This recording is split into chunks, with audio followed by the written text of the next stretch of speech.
Well, you can tell the bubble had burst on this promotion. I'm John Renton with the Retro Review World Class Championship Wrestling Parade of Champions 3 for May 4th, 1986. Thanks to Classic Wrestling Stuff on YouTube as well as a couple other channels for putting events like this as full and complete as possible. Even if there's matches that are on the wiki listing that aren't there, you get the meat and potatoes of the goddamn show, and you get to see what it was like in the territories as Vince McMahon was, continuing his national and international expansion, and Jim Crockett Promotions was taking over parts of the South and Southeast and stuff like that. And man, World Class, it was really goddamn sad. They rose to prominence. They fell really, really fast.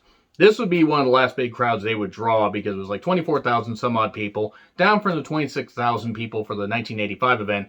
But after this, the Cotton Bowl Extravaganza events and the Parade of Champion events that followed would not draw that many people. And there are a variety of reasons. Firstly, thanks to Jared for pointing out about Ken Mantell being a shit booker, a shit person, and just running the company from the inside out, torpedoing it, booking things badly, taking talent, and I don't know why Fritz allowed it. I don't know why he trusted the guy. I have no goddamn idea. But there are so many documentaries and so many interviews that he was such a shit person. Very few people praised him, except the Freebirds, but it is what it is. You know what? Everybody's going to have a different story. From a fan's perspective, it just seemed like the guy didn't know what the fuck he was doing, and the company just bottoming out was definitely, in large part due to what he did. Also, the Lance Von Erich thing. If they had just said that, that Lance was, part of the family as a friend. He was not actually like, a Von Erich, but it's like he's like family. We've grown up with him. Okay, people might have bought into that.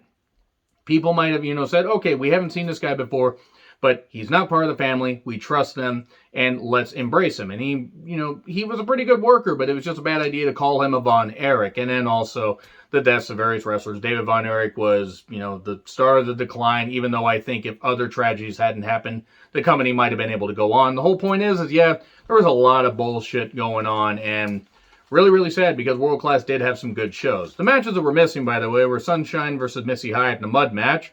Gee, I don't really think that's necessarily bad. That was cut. Missing Link and Iceman King Parsons versus One Man Gang Skandar Akbar. That was cut. Bruiser Brody versus Terry Gordy in a barbed wire match. So we did get a cool little Japanese introduction because Brody and Gordy were very popular in Japan, especially Brody at that time. So, Bill Mercer welcomes us. Mark Lawrence does the ring announcing handicap match. It was a series, so to speak, kind of gauntlet-wise. Basically, we're the Great Kabuki. Is it you, Kabuki? Oh, it is Kabuki. He's with Michael Hayes, and basically he has to run through 3 babyfaces, or until one of the babyfaces beats him. So it's Mark Youngblood, Jerry Allen, and Steve Simpson. Simpson, eh? Oh, wait, there's a 4th guy, Chris Adams, who still has the eye injury. Because, they did the whole blinding thing, and then Gino Hernandez passed away, and then we're like, shit, let's switch Chris Adams' babyface, because then maybe fans will stop accusing him of killing Gino Hernandez, which, boy, that was covered really in great detail in the Dark Side of the Ring episode, The Mysterious Death of Gorgeous Gino. And yeah, they set a 15-minute time limit, which I didn't know if it was 15-minute time limit for each match or just, for him to beat these 4 guys. So Hayes does berate Chris Adams like, well, if you get in here, he's going to beat you. So it's Mark Youngblood and the Great Kabuki having a chop fest. Mark does dominate early, but falls to a very lame chop because Kabuki couldn't be barred to really care.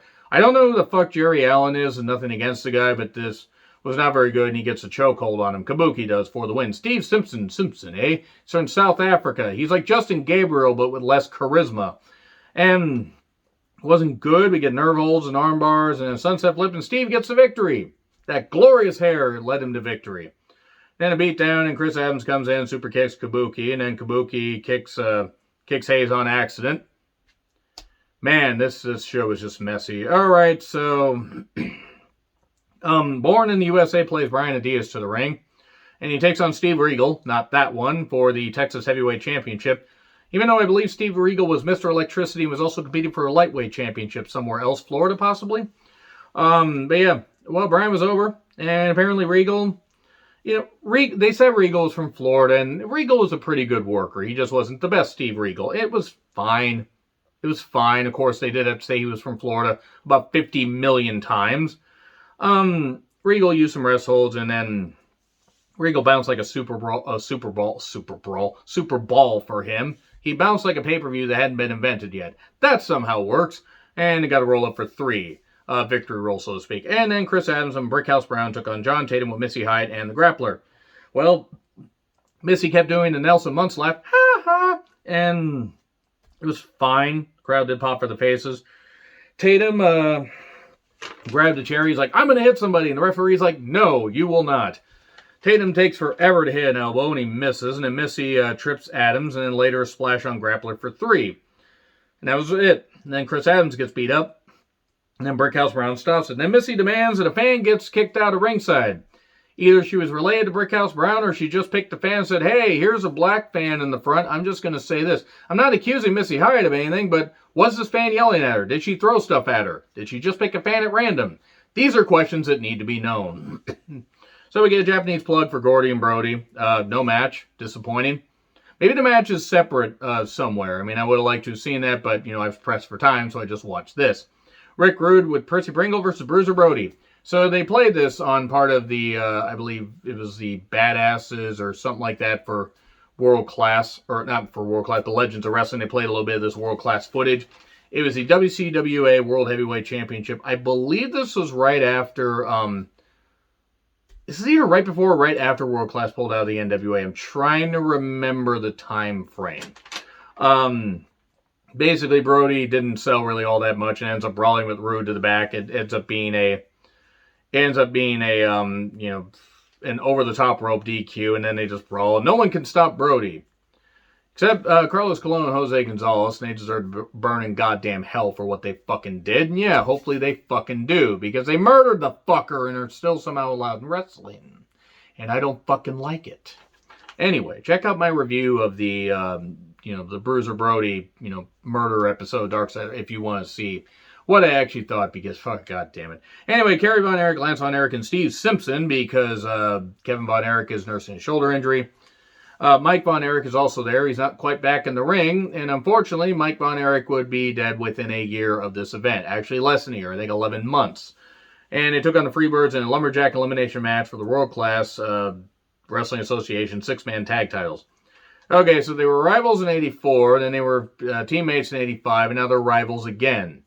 This is kind of flip-flopping. They could also kill a territory, among other things. So, whatever. The wrestlers are around there with leather straps, and they beat the shit out of the heels or the faces, you know, depending on what side they fell on.